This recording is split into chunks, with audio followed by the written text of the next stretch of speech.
অর্থ দপ্তরের রাষ্ট্রমন্ত্রী মাননীয় মমতা বন্দ্যোপাধ্যায়ের নেতৃত্বে যে ক্যাবিনেট বাজেট অনুমোদন করেছে, সেই বাজেট পেশ করা হয়েছে। এই বাজেটে এই সরকার যে দেউলিয়া হয়ে গেছে তা ছত্রে ছত্রে প্রমাণিত।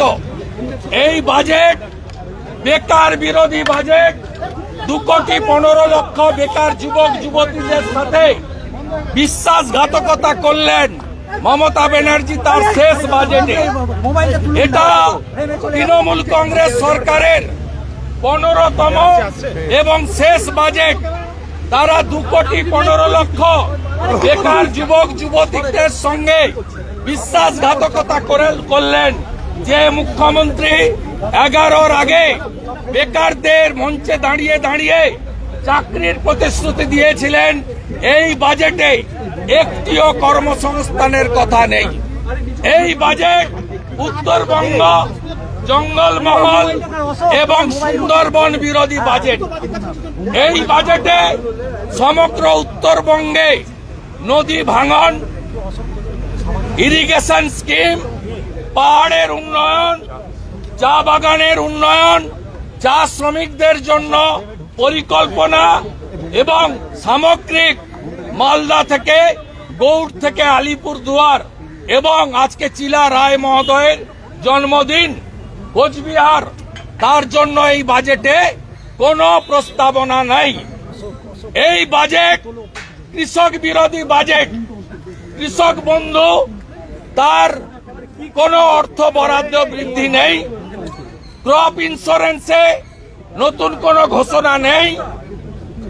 উচিত মূল্যে সার, পেট্রোল, ইলেকট্রিকে ভর্তুকি কৃষকদের দেওয়ার কোনো প্রস্তাব নেই। বয়স্ক প্রবীণ কৃষকদের জন্য কৃষক ভাতা এবং কৃষকদের অ্যাক্সিডেন্টাল বেনিফিটের কোনো প্রস্তাব এই বাজেটে নেই।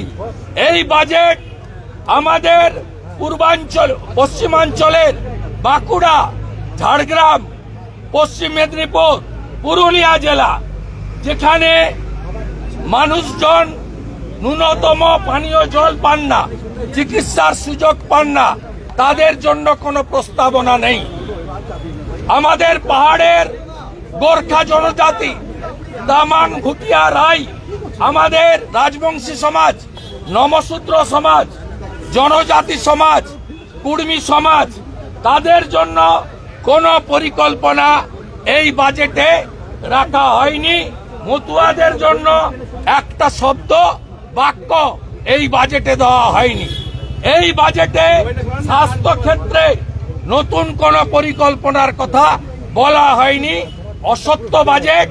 এবং এরা সুন্দর সাগরে ব্রিজ করবেন, অমুক করবেন। আপনারা জানেন জাতীয় জলপথ, ইনল্যান্ড ওয়াটারওয়েজ, এই জাতীয় জলপথের ক্ষেত্রে কেন্দ্রীয় সরকারের এবং ইনল্যান্ড ওয়াটার অথরিটির, তাদেরই অথরিটি, হোল্ডার ব্রিজ ছাড়া ব্রিজ করা যায় না। তাদের এই বাজেটের যে প্রতিশ্রুতি, 26 সালে নির্বাচনের আগে একটা কাজও কমপ্লিট করতে পারবে না। এমনকি ঘাটাল মাস্টার প্ল্যান, তার 1 ডিসমিল জমি অধিগ্রহণ করা হয়নি। যেখানে জমি অধিগ্রহণ হয়নি সেখানে ঘাটাল মাস্টার প্ল্যানের বরাদ্দ খাতায় কলমে থাকবে, যার নির্বাচনে আরেকবার প্রতিশ্রুতি, গালভরা প্রতিশ্রুতির মধ্যে থাকবে। এই বাজেটে স্বাস্থ্য, শিক্ষা, শিল্প কোথাও কিছু নেই। বাজেটে 6 লক্ষ কোটি টাকা যে ঋণের বোঝা, সেখান থেকে রাজ্য কি করে বেরিয়ে আসবে তার কোনো কথা নেই। বিধায়ক এলাকা উন্নয়ন তহবিলে মাত্র 60 লক্ষ টাকা বরাদ্দ। আজকে 5 বছর আগে থেকে এই বরাদ্দ। এই টাকায় উন্নয়ন হয় না। যেখানে ঝাড়খণ্ডের মতো রাজ্যে একটা বিধায়ক 5 কোটি টাকা পায় এলাকা উন্নয়নের জন্য, এখানে বিধায়ক এলাকা উন্নয়নে কোনো অর্থ বরাদ্দ করা হয়নি বা বৃদ্ধির প্রস্তাব নেই।